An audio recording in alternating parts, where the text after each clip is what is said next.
Britney breaks her silence, the no fun Olympics, and the hiccup cures you guys swear by. Thursday Need to Know. Let's go.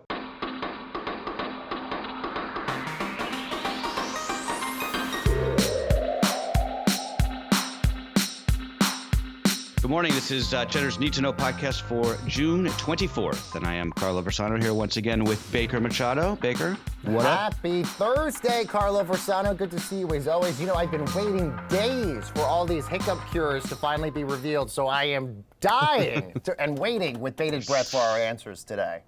Our audience came through, as they always do. Baker, just before we get to the news, I have a recommendation. I love that. Okay, give it. A Netflix recommendation. Yes. This Bo Burnham special. Are you familiar with him? Okay, so here's the thing. That has been in my Netflix queue for so long because every person I've seen, either on Twitter or friends of mine, have highly recommended it. They actually say it's like incredibly informative, smart, witty, funny, all of that. It's a creative masterpiece. So this thing is called Inside. It's streaming on Netflix. It's from this comedian Bo Burnham. If you're not familiar with him, younger guy, I guess probably our age, maybe a little bit younger. Mm-hmm. But he did the entire thing he did this entire comedy special from his house during the pandemic. He shot it, he produced it, he edited it, he wrote it.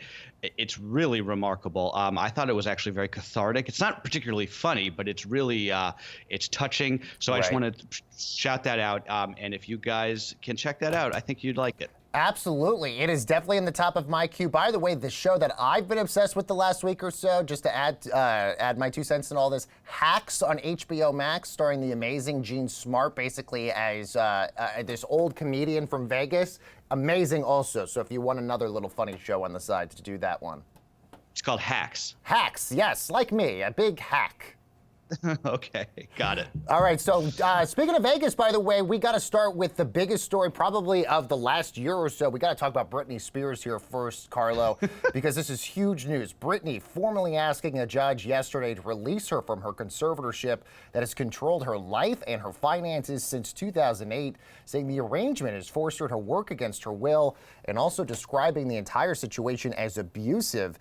In a rare and incredibly impassioned public statement to the court yesterday, Britney made the explosive claim that the people who control the conservatorship, namely her father, would not allow her to remove an IUD so that way she could try to get pregnant with her boyfriend with a third child. She said yesterday, "I've been in denial. I've been in shock. I am traumatized. And Carlo, I just want my life back." Wow. Indeed. Right? I mean, we sort of had a sense that she was going to ask for the conservatorship to be dropped yesterday, but I didn't have any idea she was going to speak in the terms that she did. Heartbreaking stuff. If that claim about the birth control is true, I mean, that's just astounding. That seems like it almost verges on criminal behavior. I shouldn't say that because I'm not a lawyer, but it's really remarkable. I mean, almost forced sterilization is what she's talking about. Is there any chance, Baker, in your mind, that the judge does not side with her after this? Look, the judge at the very end of this, Carlo, seemed like she was really receptive to Britney's comments. She thanked her for what she had said. I do have to say, Britney Spears' lawyers have always advised her against always talking during these court hearings. Britney even made mention, and by the way, I highly recommend everybody to read her entire long statement that she made to the court. It's very long, but it really gives you an idea of what is going through Britney's head and what she's been going through for the last little while. She said her judges didn't want her to talk, and so you would have thought that this was a perfectly scripted legal statement that she was saying, but that wasn't the case at all. Britney actually was speaking completely from the heart and talking about the trials and the tribulations she's gone through. You mentioned she can't get pregnant. She also mentioned she just wishes she'd be able to get in her car with her boyfriend and have her boyfriend drive her around. So apparently she can't even do that, which is absolutely crazy. She also says basically she didn't want to do the Vegas show whatsoever. She was working 7 days a week, 10 hours a day. She was doing all the choreography on this, and she was basically doing this all against her will. So if you, and you correctly mentioned this yesterday, if you were one of the tons of people that went and saw her Vegas show, you were essentially seeing a performer perform completely against their will. And that almost breaks my heart, Carlo, for her to have to go through something like that. Now, the big question will be, will the judge who's basically presided over this since for very many years now and has all the information from both sides of the camps here, will this judge essentially side with Britney and end the conservatorship, or will the judge still keep the conservatorship intact but only remove her dad, Jamie Spears, from all of this? That essentially is going to be the big question after yesterday.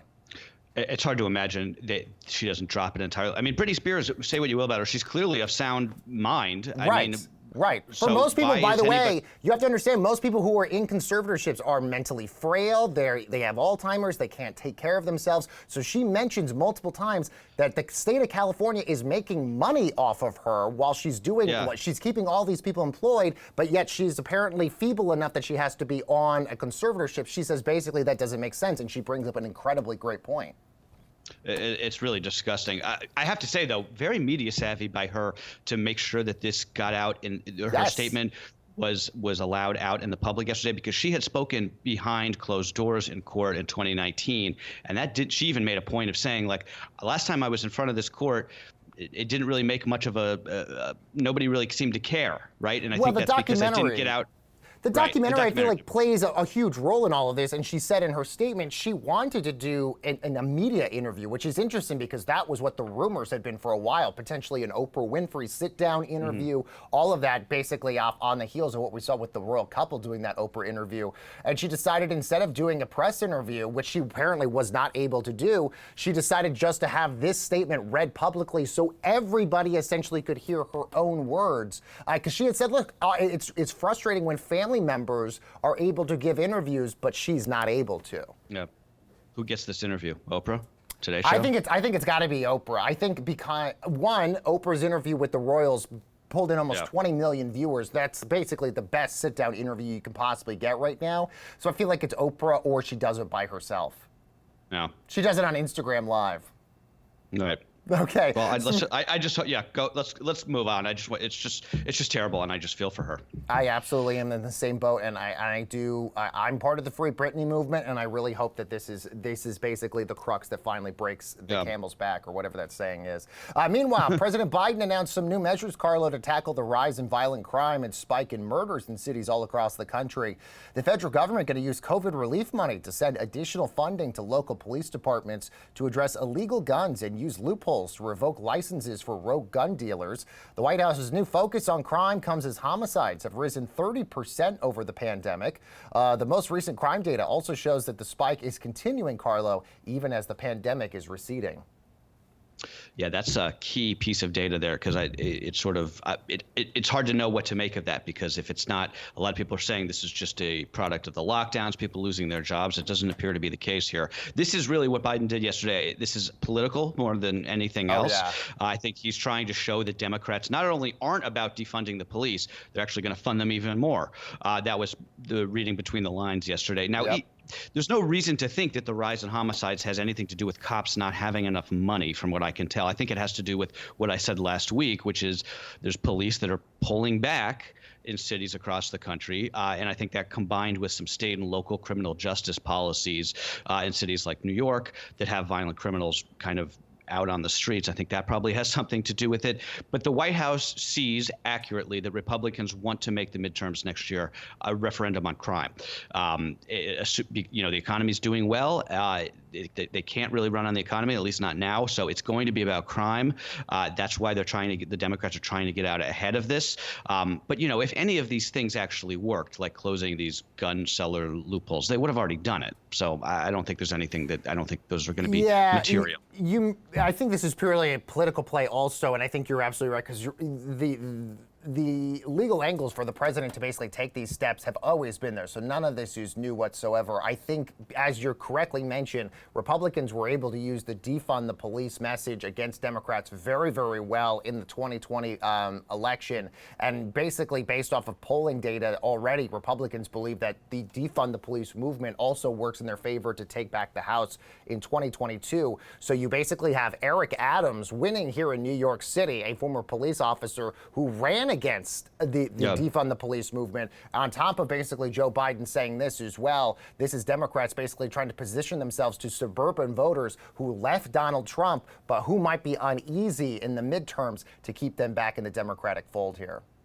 Yeah, exactly.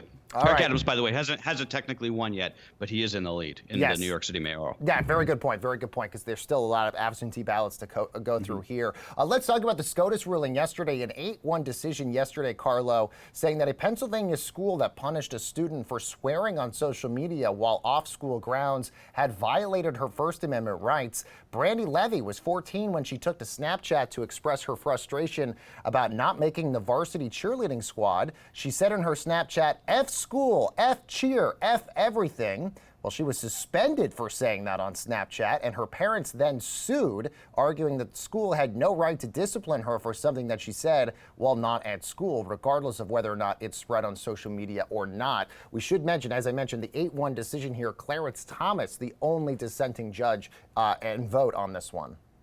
I actually read his dissent, and honestly, I say it made no sense to me whatsoever. Like I don't know what planet he was on. He wasn't even. It didn't even seem like it made any sense. But anyway, yes, big decision. The justices basically agreeing with this girl's parents, saying that for schools to punish students for off-campus speech, it has to be legitimately disruptive. That's the key phrase there, such as in the case of harassment or bullying. This was neither of those things. This was just, I mean, how many times have teenagers cursed their school? Like, it happens all the time. It's just that social media adds a new sort of wrinkle to it. But this is a notable case, the first time in 50 years, Baker, that a high school student won a free speech case in front of the Supreme Court. Yeah, really impressive. The other thing that's interesting here, I'm more of like a SCOTUS prognosticator and historian here.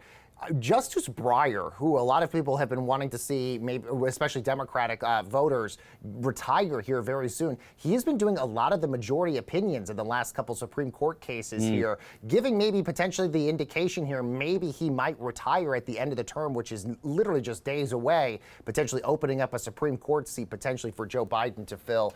Joe Biden, you might remember, promised on the campaign trail he was going to nominate a black woman to the Supreme Court, so most likely it would be Justice Breyer's seat. And Mitch McConnell saying last week or the week before that he would not fill a if the Republicans controlled the Senate, he basically wouldn't fill a Democratic Supreme Court justice. All the more reason Democrats would say that Breyer needs to get out while the getting's good here. Absolutely. All right. Meanwhile, U.S. intelligence agencies, Carlo, now believe Afghanistan will fall to the Taliban as soon as 6 months after the American military completes its withdrawal from that country.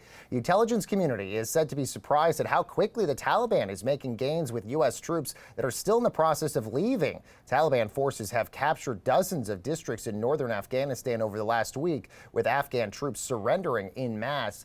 More of your defense hawkish Republicans out there, the Lindsey Grahams out there, have been arguing this point exactly for the longest time, saying basically leaving Afghanistan was going to increase the rise of the Taliban essentially taking over there. Well, of course it was, right? But I mean, what's the argument? That we should stay for what reason? Right. That's Clearly, the counter-argument, correct. Just you just stay forever. I mean, no. Of course, we have to go. This was going to happen. Kabul will probably be in the hands of the Taliban by the end of the year, if I had to say. It's terrible, but it's the reality on the ground. The question to me is very simple. What are we doing about the thousands of translators and interpreters that stood shoulder to shoulder with the United States government, the United States military over the course of the last 20 years in this country? Why are we not taking care of these people? Why are we not evacuating all of these people and their families right now, stapling visas to their shirts, housing them in the United States free of charge? Get these people the heck out of there before the Taliban kills them all. Where is the sense of urgency on this, President Biden? I mean, this is just the so obvious, the literal bare minimum. These are the people who we depended on for 20 years. Have we no sense of loyalty to them? It's astounding. No, you bring up a lot of really big arguments there, Carlo. I do want to talk now about John McAfee. Huge news yesterday. The eccentric.com entrepreneur behind the huge antivirus software has been found dead in a jail cell in Barcelona, this in an apparent suicide. His death came just after Spain's highest court authorized his extradition to the U.S., that on charges of tax evasion that carried a 30-year prison sentence. Now, he claimed political persecution here, saying that the feds wanted him because he was opposed to the American monetary system. But either way, you can't get any bigger than a name in the tech industry, really, than John McAfee when it came to security software here. Yeah. If you had a computer in the 90s, it was probably protected by McAfee security. This guy is a fascinating character. First of all, he famously got bored of that company, sold all of his shares for $100 million, which seems like a lot until you realize a few years later, Intel, I think, bought it for like $8 billion. So he left a lot of money on the table. He was a person of interest in a 2012 murder in Belize, where he was living with his 17-year-old girlfriend, been more or less on the run from the United States ever since, living mostly in Central America. There's a lot of conspiracy theories already coming out of the woodwork on this one. And not helped was the fact that his last Instagram post last night, I don't know if you saw this, a giant letter Q, apparently sent after his death, meaning that he either scheduled it or somebody on his team sort of doing a little troll job here. But that took off like wildfire across the internet last night, under the impression that this was some sort of Jeffrey Epstein / QAnon thing, even though there's no evidence to support that. Probably the next hot documentary that's going to be created soon is going to be the John McAfee documentary. That's going to be probably the most in-demand one after all of this. I think Vice actually did something on him a while back. But yeah, I mean, a sad story all around. Yeah, okay, so let's talk the NBA playoffs now. It might be getting some of the glory here, but I actually want to talk the NHL playoffs. It's in the midst of an exciting postseason right now. The Islanders kept their season alive, Carlo, a 3-2 win in overtime to force a Game 7 with the Tampa Bay Lightning, that in the conference finals. The Islander fans, they celebrated by throwing cans of beer onto the ice, nearly hitting some of the players in the process. And it's winner go home tonight for the Vegas Golden Knights. Oh, God, it's still so hard to say that. And this is they take on the Montreal Canadiens for the other spot in the finals, Carlo. Throwing of the beer cans, that's something you're supposed to do when your team loses, not when they win. I mean, can you imagine if you threw a beer can at a player, he got hurt and was out, and then your team lost? I mean, come on, guys. I know that everybody has lost their minds and nobody knows how to act in public anymore, but let's try and reel it back in a little bit. Little NHL trivia here. No Canadian team has won a Stanley Cup since 1993 when Montreal did it. That's one of the craziest streaks in sports. I mean, I would be embarrassed if I were Canadian. That'd be like if we were to let other countries compete in the World Series and then we lost to them, right? No, so true. And by the way, the Canadians, I believe the Montreal Canadiens, the last major sports franchise, correct me if I'm wrong, to win 4 titles in a row, I believe. So that's it just goes to show like how much of a dominance Canada had when it came to hockey. And speaking of sports here, Carlo, the Olympics coming to Tokyo in less than a month, obviously better late than never. Besides the vast majority of Japanese people saying they don't want the games, those who do venture to the games are facing a host of new rules, all meant to control COVID. But that may end up having the effect of making this the most unfun Olympics in modern history. The IOC has banned alcohol at all the events, this after first limiting attendance to about 50% capacity. Carla, there's also a blanket rule against cheering, high-fiving, or even screaming in the stands. So you're right. The Olympics, no doubt, probably going to be a little bit more boring given the fact that nobody also going to be in those stands really to watch any of these things. And even the athletes are getting shafted, if you will. The traditional mass distribution of condoms in Olympic Village, no more. Not happening. Organizers are trying to keep the athletes socially distanced. Good luck with that, hooking up at the Olympics, a time-honored tradition around the world. Oh, yes. I'm going to miss those stories, by the way. You see in like the New York Post of like how horny all the athletes are. Yeah. I'm sure you'll still get them. Instead, athletes are going to be given protection upon their departure from the Olympic Village. Not exactly sure what good that does anybody. Yes. Enjoy the flight. Here's a condom. Yeah, exactly. Okay, well, look, that's the news for today. We're going to take a pause here if you want to drop off, because we're going to talk about the hiccups now. Because, Baker, you and I are very serious journalists. Oh, yes. So we're going to go deep on the hiccups. So there's going to be no more news in the pod. Feel free to turn it off right now. Okay, now that we've got all of the Debbie Downers out, just us guys. Okay, let's do this. Let's talk hiccups. I love it. These are hiccup cures from our audience that have written in over the last couple days. And by the way, I'm impressed with the amount of responses that you got on something like this. Like normally if you asked anybody a question about hiccup cures, maybe you get like, your grandparents maybe sending in something. You got like pages of responses here. Dude, the Need2Know audience, they deliver. When they don't mess around. Ask for something, Not mess around. Okay, the first one actually comes from our colleague Anna, who has made me put this one in. So her hiccup cure that she says comes from, it's an old Japanese trick in her family. You fill a rice bowl with water, lay the chopsticks over it in the shape of a cross, and then you drink the water from all 4 sections. Interesting. Okay. So Jerry writes his cure: a spoonful of sugar. You don't chew on it. Instead, he says you run it around your tongue until you can swallow it. He said he's tried this with other things to see if it's just the muscle movement, but it's the sugar that works. There's actually several folks actually wrote in with some variations on the idea of eating a spoonful of sugar. Wow, so sugar actually is. So if people are setting variations that the sugar works, there's something about sugar. Whoever thought that was a good idea?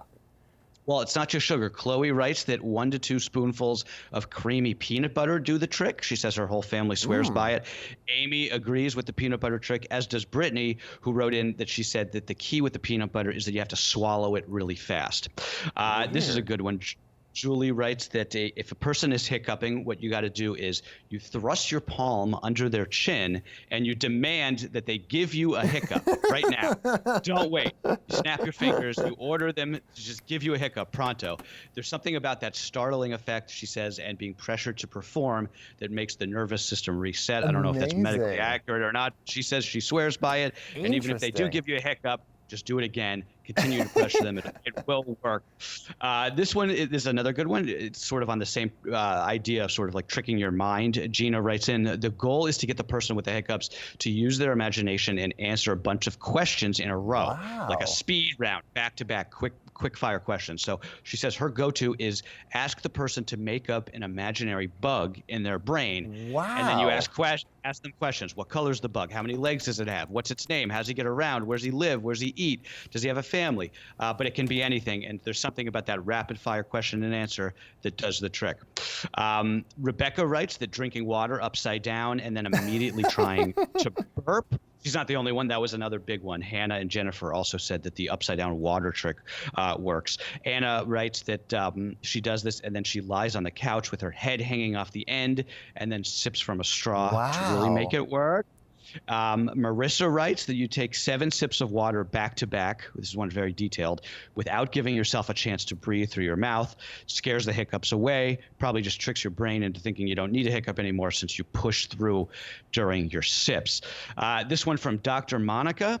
This is from her mother, who learned it growing up in Mexico. She says the trick is to pretty much plug up all your orifices and take down water. Wow. You'll need a friend here to plug your ears. So they just sort of like press the external part of your ear to block your auricle canal, like they're trying to prevent you from hearing. And then you take a glass of water in your hand while simultaneously plugging up your nose and take 2 giant gulps of water. She's a doctor. So we got to assume Doctor's orders here. Allison, she says that she has a friend who's a speech pathologist that swears by not only holding your breath, but trying to swallow while you hold your breath. Interesting. We got a couple from people who got them passed down from their teachers, which I thought was pretty cool. So Jen said that Mrs. McIntyre, shout out to Mrs. McIntyre at North Muskegon Elementary. She said her old trick was chug a glass of water without stopping for air for 9 to 10 gulps. Do not use cold water, maybe lukewarm. Let's go Molly says, yes, exactly. Molly writes that Mr. Decoe from the Seattle Symphony, his trick was drink a glass of water upside down, which we pretty much already talked about. And then my personal favorite to end on, I'm going to try this with little Franny when she gets her hiccups, which she does, and it's very cute. But Stan writes in, this is from an old trick that they do in Haiti. When a baby has the hiccups, he says they'll take a thread from the baby's clothes, put it in their mouth, and then stick it on the baby's forehead. He says he doesn't know if it works, but it's a thing all of the families do down there. His family did it to all of his younger cousins growing up. So, and you what's so crazy is all of these descriptions sound so out of left field, but everybody says they swear by it, and which is also so interesting. Everybody's got their own thing, Baker, but now we know, right? So we're here to deliver the news and some other helpful tricks for life. So I have my whole life just, held my breath as long as I possibly could to try to stop the hiccups. I'm intrigued by this sugar and this peanut butter process here. So Carlo, the next time I get the hiccups, I'm going to try a few of these and then I'm going to report back to you to see if they actually work on me. Yes, please. I think those are the most easy because everybody's got sugar, everybody's got peanut butter. I'm not really in the position to going upside down. I'm not inverting myself on the couch unless the hiccups are so bad that like I need to go to the hospital or something. Oh, but, right. Yeah. Okay, guys. Well, we've gone long, but let's leave it there. That's what you need to know for Thursday, June 24th. Tomorrow, Baker, Love Hate 8. Get your picks ready. Yes. Can't wait.